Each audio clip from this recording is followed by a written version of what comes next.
What's some of the innovation sort of things that have tweaked your interest? What are you focused on in terms of innovation as far as your business is concerned? Sure. So I've been looking at ways to use what we have, the type of machinery that we have, and the science that we use in different applications. For example, earlier this year, we were issued with Queensland's first ever mobile and temporary composting license, so an ERA permit to do composting, but mobile on any site in Queensland. So that doesn't mean we would go down the road to Farmer Joe's place and set up a new composting facility.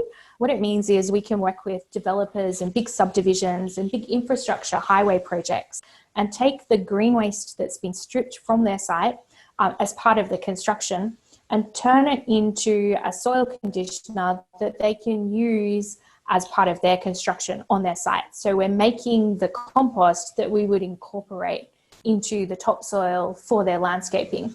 That's a really big win for the environment. There's so many less trucks running around on local roads, but also those sites, the green waste that they've got on their site, they're not introducing any new contaminants. We've had a lot of issues with PFAS contamination in compost the last few years, and this for us is a way to avoid that problem, avoid that risk for our clients.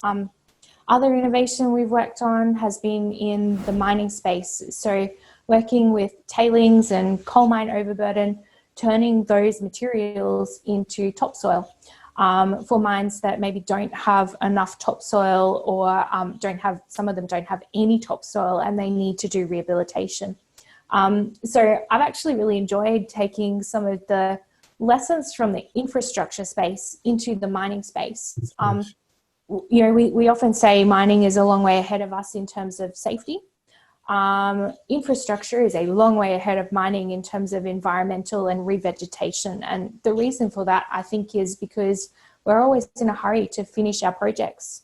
If you drive through a new highway project, there's not too many people other than the people that built it that maybe look at the bitumen.